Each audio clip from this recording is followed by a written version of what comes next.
Hi, I'm Tim. Welcome to Watchbox, and thanks for logging on. If you love this watch, email me, tmosso@thewatchbox.com. It's in the description below.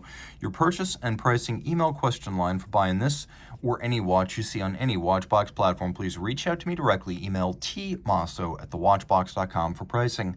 Today, we're discussing one of the earliest Audemars Piguet Royal Oak Offshore variants, originally launched in 1996. This is the Royal Oak Offshore Complete Calendar.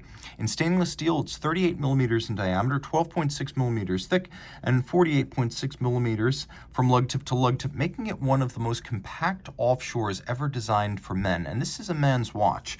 The timepiece is thin, it's short across the wrist, it's relatively small in diameter for an offshore, which means it wears beautifully on my 16 centimeter circumference wrist. Now, it's flat enough that I can say it's within about half a millimeter of a Rolex Daytona.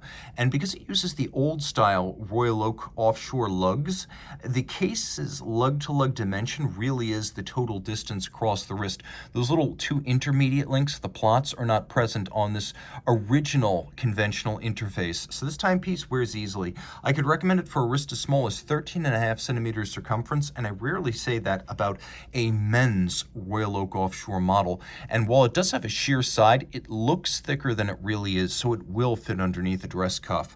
Now, taking a quick look at the strap, this is very different from the double plot link system that would come to pass later.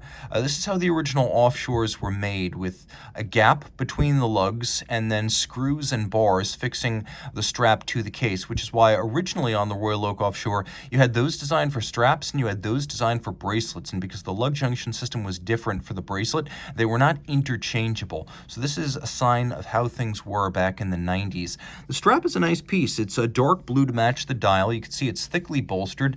It's calf skin with a wonderful distressed pattern. You can see there is a lot of stuffing to give it volume, a monotone stitch, and then a folded edge on the underside. You can see calf skin, and we'll pop this open if we can. You can see this is a brand new Audemars Piguet factory strap, and it is accompanied by a single fold Audemars Piguet deploying clasp. This is a very old style. This is before the AP logo single fold. It's all polished inside with some additional chiseled profiling, which is very attractive. It's a snap shut, so it closes with a snap. It is friction fit, and you can see it has a satinated and beveled buckle that echoes one half of the rounded octagon of the bezel. The case itself is gorgeous, and this is where you can quite clearly see that it is an offshore, because we have this monstrously expressed bezel gasket, which is a feature you don't get on a standard Royal Oak. You also have the Royal Oak offshore lug profiles. The case is remarkably intact. A lot of these mid-90s offshores tend to get brutally refinished because they live the life of a sports watch. They get dents, they get scratches, and then they get refinished too many times. This one looks as though it's never been touched. It's in very, very good shape. You can even see, as I draw the bezel flat, you can see that the bolts are still below the plane of the bezel, which is a sign that this retains most or all of its original factory metal.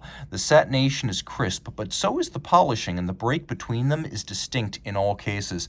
You can see there are several pusher adjusters for controlling the complete calendar, and the bezel is more complex than it appears at first glance. We have the gasket, then we have a satin vertical face, then we have this sloped polished facet, then there's a curtain satin that runs from top to bottom across its upper face, and because this is an offshore, you could see that it uses stainless steel hexagonal bolts, and of course the original Royal Oak of 1972 had that rounded octagonal bezel inspired by a vintage diving helmet and designed by Gerald Genta for the original Royal Oak 5402. This right here, as you can see, features a polymer shoulder for the crown, and it too has a hexagonal shape to match the bolts on the dial. Unlike later offshores, here we have Petite Tapisserie. We have the small hobnail. Why does that matter? Well, a couple of reasons. First, it ties the watch to the original Royal Oak Jumbo, as we have this dark blue with the Petite Tapisserie, and that is cut on a pantograph. The Mega Tapisserie, which is on the modern offshores, uses a stamped dial. This is cut on a pantograph mimicry lathe, a 19th century technology that is considered artisanal and traditional. And because it does have the same color and hobnail size as the original Jumbo, it is visually tied to it.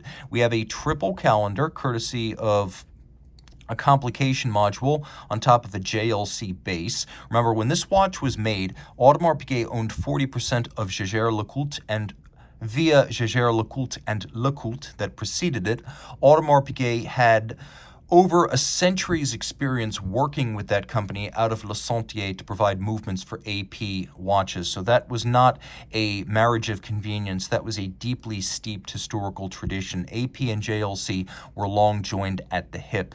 Now, taking a look at the rest of the dial, you can see that there are little white apertures for the day and the month. And we have a white lacquered pointer style date that runs radially. There are little correctors on the case for the calendar functions.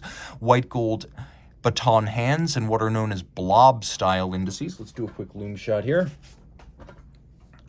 And I'll let you appreciate that what we have here is no mean dial. While the hands are subsequent Luminova service replacements, the dial itself retains all original factory tritium, and that's exactly what you want to see on a Royal Oak Offshore of this vintage. Now we turn it over, and you can see on the reverse side that the engravings remain admirably deep. Again, they are super deep and super sharp. This is another area where excessive refinishing over the years can mute some of the appeal of an offshore, and that is not fallen upon this example. We have a combination of satin finish, black polished screws, and as you can see, a media blasted case back. Inside we have what Audemars Piguet calls caliber 2127 with a separate module atop that has its own reference 2827. So 2127 is a JLC 889, a thin, fine, ultra haute de gamme automatic that is a bidirectional winder that gives this watch a 38-hour power reserve, and the watch does feature a hacking seconds function, so you get that too. It beats away at 8 beats per second. It pivots on a jewel set of 36, and it is adjusted in 5 positions, which is the high horology and chronometer standard. The movement is thin, fine, and largely hand-finished, so an artisanal movement for an artisanal watch. All of the finishing on the exterior is done manually, and it's a versatile timepiece. AP will sell you a rubber strap for this watch, and it's 100 meters water resistant, so provided you're strapped for the job, this is a summer fun watch par excellence and the rare vintage AP that you can wear like an offshore. Reach out to Team Mosso at thewatchbox.com for purchase and pricing details. By the way, note how well the micro bevels on the crown guards are preserved. This watch is just lovely.